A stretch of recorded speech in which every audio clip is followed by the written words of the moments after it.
He is the God of all comfort. ఆయన సమస్తమైన ఆదరణ అనుగ్రహించు దేవుడు. నీ బాధల్లో, నీ ఇబ్బందుల్లో, నీ శ్రమలన్నిటిలో నిన్ను ఆదరించే దేవుడు, నిన్ను విడిచిపెట్టేసే దేవుడు కాదు, నీకు తోడై ఉన్న దేవుడు. ఇదిగో దేవుని మీద దృష్టి లేని వారు, దేవుని మీద దృష్టి పెట్టని వారు దేవుడు నాకు అన్యాయం చేసేసాడు అంటారు. దేవుని మీద వారి దృష్టి లేని వారు దేవుడు మమ్మల్ని విడిచిపెట్టేశారంటారు. దేవుడి మీద దృష్టి లేని వారు ఏమంటారంటే దేవుడు ఎక్కడున్నారు అంటారు. దేవుని మీద దృష్టి లేని వారు దేవుడు మా ప్రార్థన ఎందుకు ఆలకించడం లేదంటారు.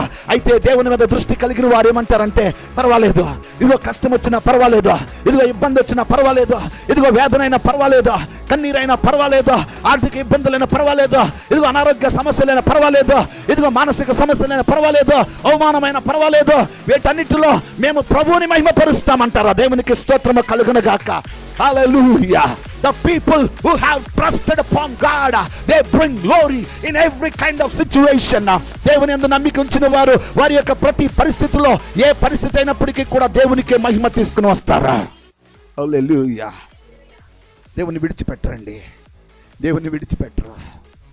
ప్రియులారా, నీ అంతరంగంలో అనేకమైన విచారములు వచ్చాయా, అనేకమైన చింతలు వచ్చాయా, నీ చింత యావత్తు ఆయన చెంత వేయి.